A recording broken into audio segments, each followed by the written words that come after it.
Good morning friends, welcome to our channel commerce classes. दोस्तों आज एलापकारी संस्थाओं के लेखे का लास्ट पार्ट है, पार्ट 8 है।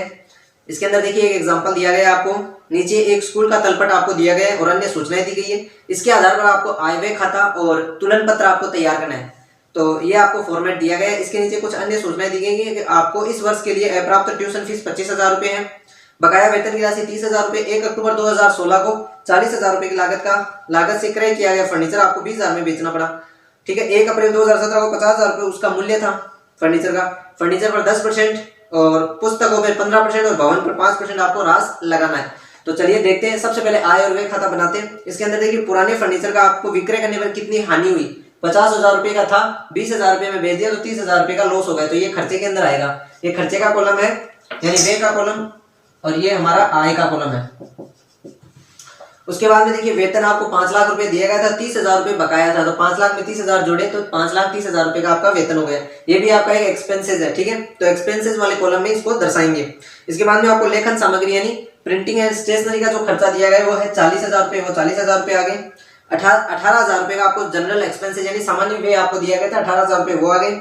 इसके साथ ही आपको डेप्रिसिएशन यानी फर्नीचर पर 10%, भवन पर 5% और पुस्तकों पर 15% का डेप्रिसिएशन तीनों जोड़ के आए 56,750 रुपए। फर्नीचर पर तो आए थे 3,000 रुपए, भवन पे आए 31,250 रुपए का डेप्रिसिएशन और पुस्तकों पर आए 22,500 रुपए। उन तीनों को जोड़ा तो 56,750 रुपए का हमारा कुल डेप्रिसिएशन यानी कुल मूल्य ह्रास बना। तो वो हमने एक्सपेंसेस वाले कॉलम में लिख लिया। इसके साथ ही खेल के ऊपर जो खर्चा किया गया था वो 15,000 रुपए था। ठीक है।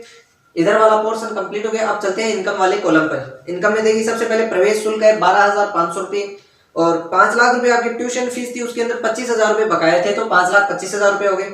10,000 रुपए का जो स्कूल के लिए हॉल था उसका किराया था 10,000 रुपए, वो प्राप्त हुआ है यानी इनकम हुआ है। तो इनकम वाले कॉलम में लिखेंगे।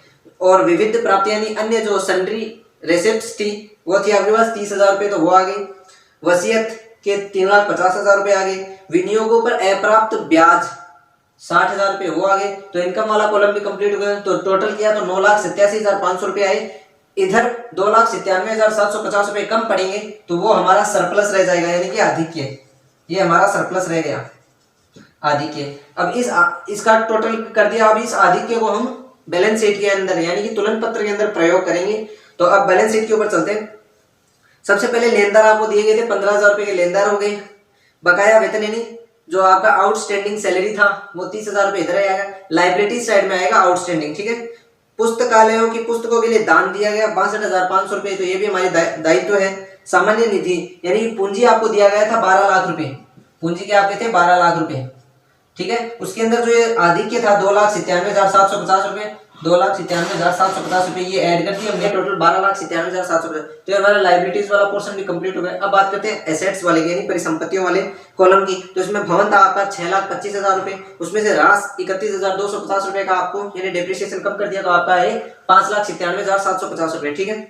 फर्नीचर 50,000 रुपए का था, विक्रय कर दिया 50,000 रुपए, बच गए 50,000 रुपए। उसके ऊपर डेप्रिसिएशन यानी 50,000 रुपए के ऊपर जो 3,000 का डेप्रिसिएशन बना था वो कम कर दिया तो 47,000 रुपए आ गए। अप्राप्त जो फीस थी वो थी 25,000 रुपए, वो अप्राप्त थी लेकिन प्राप्त तो होगी ना, तो वो हमारी संपत्ति है। ठीक है।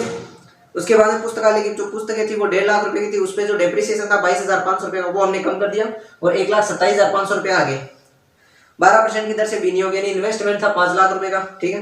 60,000 रुपए का आपको ब्याज अप्राप्त ब्याज था, तो प्राप्त तो होगा ना, वो हमारी संपत्ति है। 1 लाख रुपए का बैंक में रोकड़, 1 लाख रुपए का बैंक में रोकड़ हो गया। 2,000 रुपए का हस्तस्थ रोकड़ यानी कि कैश इन हैंड हो गया।